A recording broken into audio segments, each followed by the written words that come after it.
Hilefet. My name is David Peterson, and this is The Art of Language Invention. Episode 25, Ghost Segments. I was watching some phonology presentations at my good friend Doug Ball's Conlang class over at Truman State University when I was reminded of the phenomenon of ghost segments. And I didn't think I had really introduced them here, so I thought I would. Ghost segments, and again, I don't know if they're actually called this, there might be a better name for it, are essentially segments that are in a root that don't show up in all forms of a given paradigm. And they're really cool to introduce some variety to a naturalistic language, and they're really easy to do.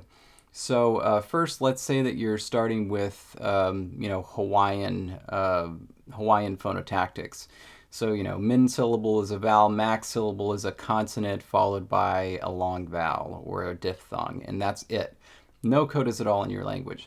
That doesn't mean that, of course, your roots can't have codas, or you can't have words that end in consonants. That is, root words that end in consonants. And this is basically how it works. So at some point in time in the past, the language did have coda consonants, either internal codas or word final codas, or both. And then at some point in time, it got rid of them. And that can be done in any number of very simple ways. For example, you never need an excuse for losing the final consonant of a word. It could have been lost in stages. So maybe at one point in time, all of the nasal codas were lost to nasalization. And then maybe later, all of the stop codas were lost. Maybe fricatives were lost at a different time.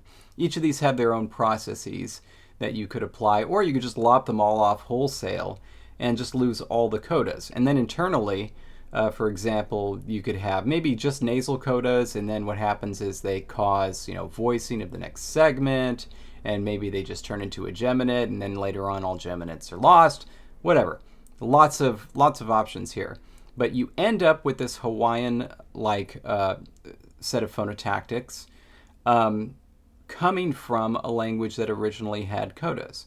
So what if you had, let's just do something really simple. What if you have a plural suffix? So whatever, you got nouns, they reify, singular and plural, and you have some sort of a plural suffix. In the oldest form of the language, there was some simple, phonological alternation here, so that you just got an O suffix when the word ended in a consonant, and when it ended in a vowel, you had some sort of a fix, like, some sort of default repair segment. Well, let's just say T. So when you had a root that ended with a vowel, the plural suffix was to. When you had a root that ended in a consonant, the plural suffix is O. You can always do lots more fun stuff with this, but let's just stick with that for right now. All right, go back to the modern state of the language and think about how plural is realized in this language. Again, everything's going to end in a vowel, it's going to look like, but sometimes you will have words that take a plural suffix in to, which would be the regular one, but sometimes you also get basically a grab bag of mystery consonants that you just have no idea why these things are showing up. So you got, not just to, but you also have po and ko and mo and no and lo and all of these other different plural suffixes.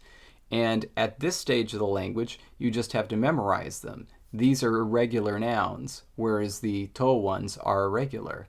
And all of this you get just by having, these old consonants that were deleted in the protoform of the word. Now, of course, you can do the exact same thing with vowels.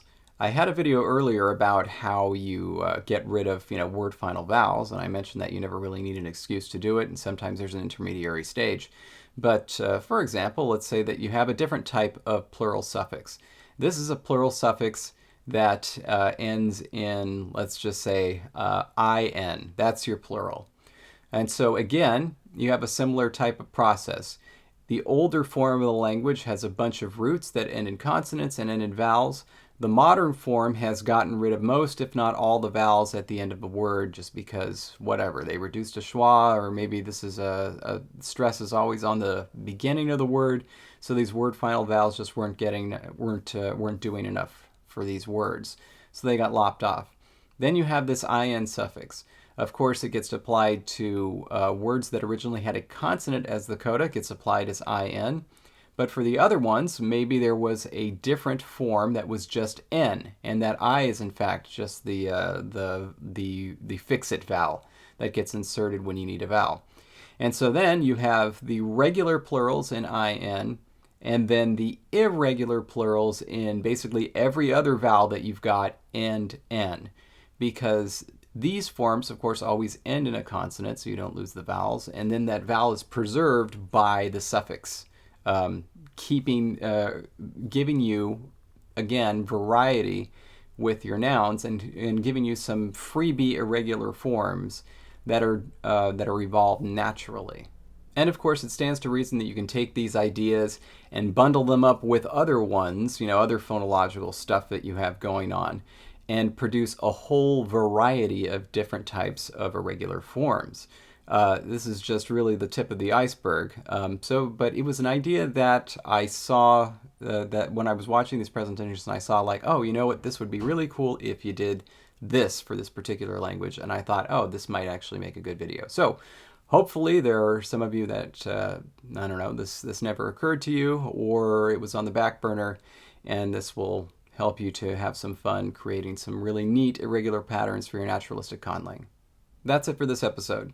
If you have a question that you'd like for me to answer on the show, leave it in the comments or send me an email to djpquery@gmail.com. If you want to see more videos like this one, feel free to subscribe. Thanks for watching.